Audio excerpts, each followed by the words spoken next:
सीधे अखिल स्वामी सर आपके पास आता हूँ। इस समय जो एक सियासी हालात खड़े किए गए हैं, जिस तरीके से लगातार ताबड़तोड़ छापेमारियाँ हो रही हैं, इसके पीछे क्या वजहें दिख रही हैं? एक चूँकि तमाम सारी चर्चाएँ इसको लेकर के सोशल मीडिया पर हो रही हैं कि एक चर्चा जो सबसे प्रमुख है वो ये कि जो मुद्दे हैं इस वक़्त देश में, चाहे वो जाति जनगणना हो, महिला आरक्षण पर आप जो बिल लेकर के आए जिसमें आप पीठ थपथपाना चाहते थे लेकिन उसको लेकर के सवाल उठने लग गए।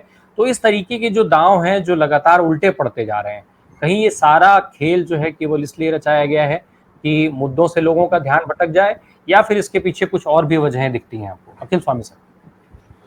देखिए राम प्रकाश जी, मुझे ऐसा लगता है कि आप जैसे यूट्यूब चैनल्स जो देश के ज्वलंत मुद्दों पे डिस्कशन कर रहे थे, आप जरूर ट्रैप हो गए और आप जैसे चैनल ट्रैप हो गए। अगले पिछले एक दिन से और अगले 2-3 दिन आप इन्हीं मुद्दों पे डिस्कस करेंगे जो वो चाहते थे, लेकिन जो जनता है वो इन कारणों से अपने मुद्दों पे वापस और तेजी से लौट आई है, ये मुझे महसूस होता है। जनता ये कह रही है कि अगर मेरे मूलभूत मुद्दों पे आप बात नहीं करते, जिनसे भटकाने का उन्होंने प्रयास किया, मेरे ख्याल से आपको इस ट्रैप में आने की आवश्यकता नहीं थी।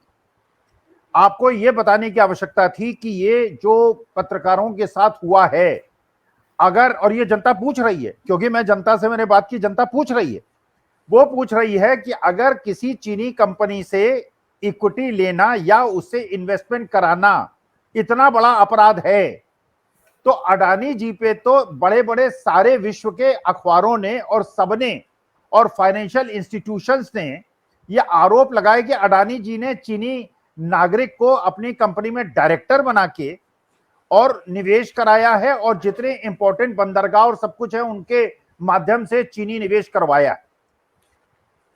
जो पेटीएम जैसी कंपनी है जिसमें रोज हम लोग अपना लेन देन करते हैं, उसमें चीनी कंपनियों का सबसे बड़ा योगदान है। तो क्या किसी कंपनी का चीनी निवेश को लेना अगर अपराध है, तो जनता ये पूछ रही है कि इन पत्रकारों को, जो कि अपना जीवन यापन कर रहे हैं, जो श्रमजीवी पत्रकार हैं, और ये मैं कुछ पत्रकारों को मैं जानता हूं, 2-2 ढाई-ढाई कमरों में मकानों में रहते हैं, कोठियों में नहीं रहते हैं, बड़ी बड़ी गाड़ियों में नहीं चलते हैं, ये संघर्षरत पत्रकार हैं।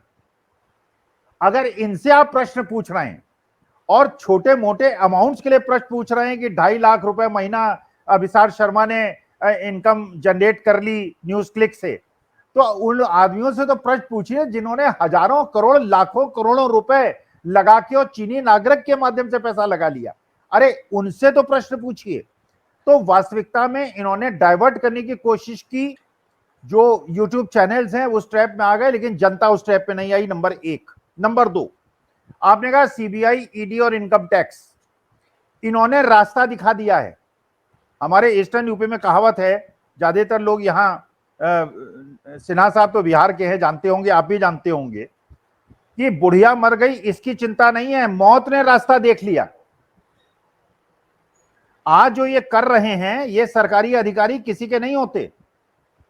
जिस दिन सत्ता बदलेगी 6 महीने के बाद, ये सारे लोग पहले तो एक आक्रोश के बिना ये काम करता, क्योंकि इंडिया गठबंधन में कुछ ऐसी पार्टियां हैं जो संवेदनशील पार्टियां हैं, जो कि दया भाव रखती हैं, लेकिन इन लोगों ने अपने जो इंतहा कर दी है अपने अत्याचारों की, उसके बाद इंडिया गठबंधन में कुछ ऐसे दल हैं जहां पे उद्धव ठाकरे जैसे लोग भी हैं, जिनके लोगों को परेशान किया गया, लालू प्रसाद यादव जैसे लोगों को परेशान किया गया, एनसीपी के लोगों को परेशान किया गया, 2-2 ढाई-ढाई साल जेल रखा गया।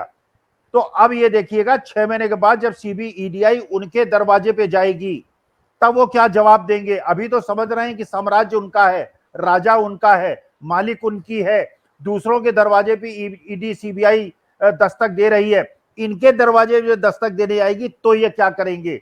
और अडानी जी को जब वो अरेस्ट करेगी और उनको अपनी गिरफ्त मिलेगी और पूछेगी कि चीनी कंपनियों का निवेश कैसे हुआ, ये शेल कंपनीज का कैसे हुआ, तो जवाब देना मुश्किल हो जाएगा। तो इंतहा आप कर लीजिए, इंतहा का वही न्यूटन्स का थर्ड लॉ लगेगा, उतना ही रिएक्शन होगा जितना आपने एक्शन किया है। तो ये कर लें, जनता को इन्होंने जागरूक कर दिया है, जनता अपने मुख्य मुद्दों पर बरकरार है, ये सब जानते हैं। इन लोगों ने जिन्होंने कॉन्ट्रैक्ट करके कुछ 50-60 हजार रुपए महीना या 2-2.5 लाख रुपए महीना किसी ऐसी, क्योंकि मैं एमिटी यूनिवर्सिटी में प्रोफेसर था, अब एमिटी यूनिवर्सिटी के सोर्स ऑफ फंड्स मुझे क्या पता वो किससे पैसा लेता है। मेरे को तो, मैं एक एम्प्लॉय हूं, मेरा एक कॉन्ट्रैक्ट है अपनी कंपनी के बीच में, और कंपनी का कहीं से सोर्स ऑफ फंडिंग वो किससे पैसा लेता हो, वो दाऊद इब्राहिम से लेता हो या इनसे अडानी साहब से लेता हो या गौतम अडानी और विनोद अडानी से लेता हो, मुझसे इससे क्या मतलब। मैं तो नौकरी करता था, मेरी नौकरी में, मेरे कार्यप्रणाली में अगर कोई देश विरोधी कार्य मिलता है मुझे अरेस्ट कर लीजिए यूएपीए में। अरे जब मैंने अपने देश के प्रति, जिसने मुझे इतना पाल पोस के बड़ा किया है भारत माता ने, उसके प्रति मैं कर्तव्यनिष्ठ हूं, तो मेरी कर्तव्य निष्ठा पे आप प्रश्न क्यों ऐसे उठा सकते हैं कि मेरे एम्प्लॉयर ने, जिस कंपनी में मैं काम करता हूं या उससे मेरा कोई कॉन्ट्रैक्ट है, उससे चीनी कंपनी, और चीनी कंपनी से तो आप भी पैसा लेते हैं, झूला तो आपने भी झुलाया था, चाय तो आपने भी अपने हाथ से पिलाई थी, उसके लिए यूएपीए लगा दिया जाए आपके ऊपर क्या। हमने तो ऐसा नहीं किया, हम तो चीन कभी नहीं गए, हम तो पाकिस्तान कभी नहीं गए। आप तो पता नहीं कितनी बार चीन चले गए, पता नहीं कितनी बार पाकिस्तान चले गए, क्या देश विरोधी कार्य है ये। जी अखिल स्वामी सर, जो आज हालात बने हुए हैं, राहुल गांधी भी चूंकि लगातार जो है वो कभी कूली बन जाते हैं, कभी वो ट्रक में बैठ करके घूमने लग जाते हैं, कभी वो ट्रेन में बैठ करके संवाद करने लग जाते हैं। तो एक तो सर ये जो लगातार सोशल मीडिया पर वो छाए रहते हैं उसमें स्पेस मार दे रहे हैं, पहली चीज। दूसरी चीज, इनकी जो टाइमिंग वाला सीन है वो भी कुछ बदला हुआ सा दिख रहा है। प्रधानमंत्री जाते हैं छत्तीसगढ़ में रैली करने, बस्तर में पूरा बस्तर बंद कर दिया गया है, और ऐसे में राहुल गांधी भूपेश बघेल को लेकर के ट्रेन में चले जाते हैं, वो लोगों से वहां संवाद करने लग जाते हैं। और सबसे बड़ी चीज कांग्रेस की देखिए कि कांग्रेस जिस समय मोदी जी बस्तर में जा रहे होते हैं, ये लोग उसी समय वीडियो रिलीज कर देते हैं। अब ऐसे समय में सर अगर सोशल मीडिया पे कंट्रोलिंग नहीं की जाएगी तो फिर मोदी जी को दिखाया कब जाएगा सोशल मीडिया पर। क्या ये जो सीन है, जो ये नई सियासत है, वो ईडी सीबीआई जैसी एजेंसियों का काम नहीं बढ़ा रही है? देखिए राम प्रकाश जी, मैं कल्पना करता हूं हनुमान जी ने लंका की जो अशोक वाटिका थी उसमें आग कैसे लगाई थी, तो ये बिल्कुल राहुल गांधी जो कर रहे हैं, बिल्कुल अशोक वाटिका में उनकी लंका में आग लगा रहे हैं। अच्छा, दूसरी चीज देखिए, बहुत निराशाजनक स्थिति नहीं है, सब लोग ये कह रहे हैं आगे आने वाला समय इतना खराब होगा। देखिए मेरी बात, बचपन में जब हम छोटे थे एक बात कहा करती थी, सबकी माओ ने कहा होगा, अभी मेहनत कर लोगे जिंदगी भर सुख पाओगे, अभी सुख लोगे जिंदगी भर दुख पाओगे, ये सबकी माओ ने सिखाया। देखिए 6 महीने का दुख है, ये जोखिम केवल 6 महीने का है। जो इस समय 6 महीने सुख भोग रहे हैं, ये अगले 40 साल दुख भोगेंगे, और जो इस समय दुख भोग रहे हैं 40 साल सुख भोगेंगे। 1977 के पहले जो लोग जेल गए, चलिए सैनी साहब ने तो राजनीति में नहीं जाने का निर्णय ले लिया, ये जितने लालू यादव और नीतीश कुमार और सारे बड़े बड़े नेता हैं, ये 74 76 में उस समय मीसा के अंदर जेल में थे, इसलिए इतने बड़े बड़े पदों में बैठे। तो इतनी डरने की आवश्यकता नहीं है। अगर 6 महीने आप नहीं डरेंगे तो हो सकता है राज्यसभा में चले जाएं, मंत्री बन जाएं और अगले मंत्रिमंडल में आप स्थापित हो जाएं। लेकिन अगर इस 6 महीने गोदी मीडिया के साथ आप कोऑर्डिनेट करने की कोशिश करेंगे तो हो सकता है 15-20 साल जेल में रहना पड़े। जी अखिल सर, एक चूंकि अनिल सिन्हा सर चले गए, उन्होंने एक आंकड़ों का जिक्र किया था, कन्विक्शन रेट की बात की थी। सर ईडी के कन्विक्शन रेट की बात हो रही थी उस समय पर, यूएपीए में जो मामले दर्ज हुए हैं 2016 से 2019 के बीच में, ये करीब 4231 के आसपास कुछ आंकड़े दर्ज हुए थे, और वो प्रकाशित आंकड़े सरकार के द्वारा, उसमें कोई ऐसा वो भी नहीं है कि ये अपुष्ट डेटा हो। उसमें जो अपराध सिद्ध हुआ है वो 112 लोगों पे हुआ है, यानी 3% से भी कम। यही हाल ईडी के तमाम जो मामले दर्ज हुए हैं बीते 10 सालों में, यही हाल सीबीआई के जो बीते हुए 10 सालों में मामले दर्ज हुए हैं, यही हाल इनकम टैक्स डिपार्टमेंट का हाल है। ईडी के मामले में तो 1% से भी कम है कन्विक्शन का रेट। तो सर ये इतने मामले दर्ज हो जाते हैं लेकिन कन्विक्शन क्यों नहीं हो पाता आखिर इन मामलों में?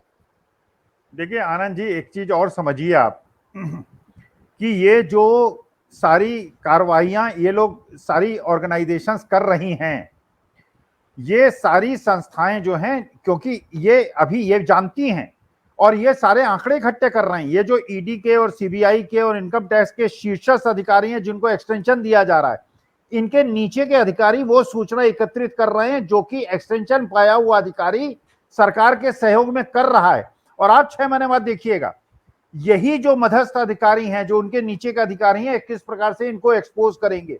तो ये जो कन्विक्शन, देखिए कन्विक्शन इसलिए नहीं होगा, और आप जानती है अगर यूएपीए लगना चाहिए, आप खुद सोचिए, जरा शांति से सोचिए, देश के 142 करोड़ लोगों से पूछिए क्या हम चीन के सामने सीना तान के खड़े होने की ताकत हमारे अंदर है।